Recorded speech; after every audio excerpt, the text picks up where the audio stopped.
emotional need number one, I believe, is universal.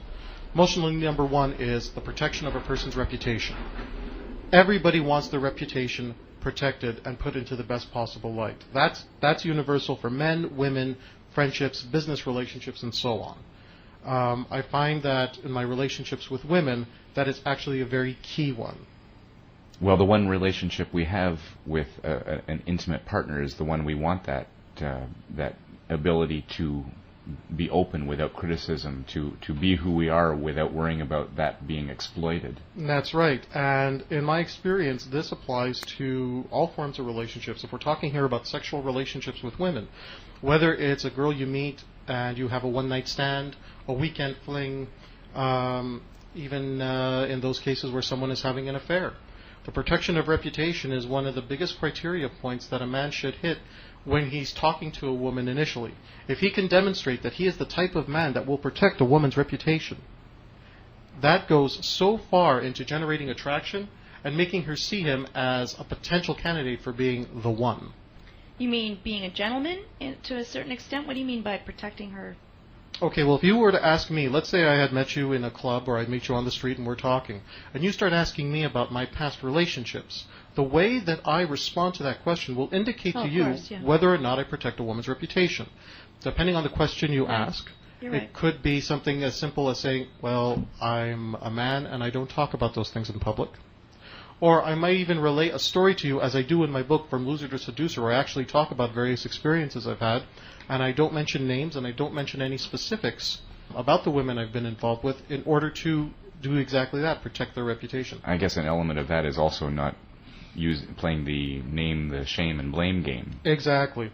One of the emotional needs, emotional need number 8, can you handle her sexuality? This means that if she's a virgin, or if she perhaps is a sex worker and works in the sex industry, can you handle that? And are you able to make her feel comfortable in expressing that, or are you the type of person who will make all kinds of jokes about that sort of industry, making her feel uncomfortable to share that with you? One of the best stories I can tell to illustrate this was of a married couple that I was aware of. She was bisexual, but she never admitted it to her husband. Her best friend was bisexual as well, and the husband knew about it. And all he ever did was talk negatively about the best friend, making nasty comments about her being bisexual and bisexual this, and very, very disparaging remarks. Then one day, he gets the bright idea that he goes up to his wife and says, I'd really like to live out a fantasy. I'd like to have a threesome. Do you think you could talk to your friend about joining us? They were divorced within a year, because he just went ahead and he violated those emotional needs. He spends all of his time criticizing another woman for her sexuality, and the end result is what? You really think that she's going to live out a fantasy with him when he's already demonstrated that he can't handle that kind of sexuality? After they got divorced, believe it or not, the two women actually ended up together. They're in a relationship right now.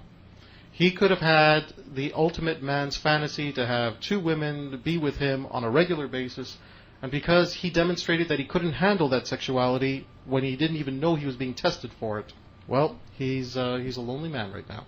You mentioned reinventing yourself in the beginning. That's basically you had to go from, I guess, being a loser to, what is it? Seducer. Loser to seducer. And I just want you to comment on, basically, I find there's an identity crisis going on between men and women these days where we don't know, women aren't quite sure what feminism is anymore and what it is to be feminist. Men with metrosexuals, and suddenly if they're wearing cologne and they're sensitive, they're metrosexual. But then there's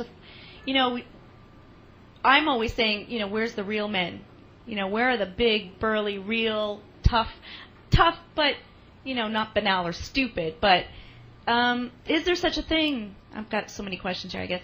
Okay, talk to me about the identity. All right, let's start off with identity. You brought up militant feminism. Mm-hmm. Militant feminism was brought in for one reason, and that was to make sure that men and women have equal rights under the law. This was the good thing. This was the value of feminism. But it went too far. It went to tell people that men and women are equal, and we're not. We think differently. We have different body parts. We process information differently. So that's the first thing. Men and women are not equal, but we all deserve equal rights under the law. When feminism came in, that was the first and primary goal, and it succeeded.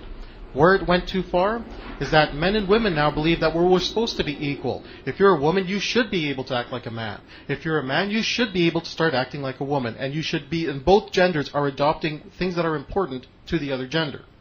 What happens? Evolution steps in.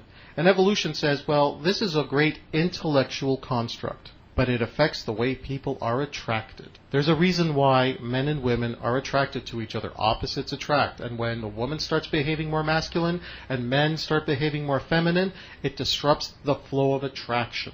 So that's the first thing. That's the first thing. When you say, are there any real men out there? Yes. What I teach men in my seminars is the idea of address your emotional needs, which is being a man, which is being dominant in the right situations, which is taking responsibility for the relationship, but without being violent. This is why sometimes a woman will be madly in love with a man who maybe is violent with her, the typical woman who's in love with the jerk.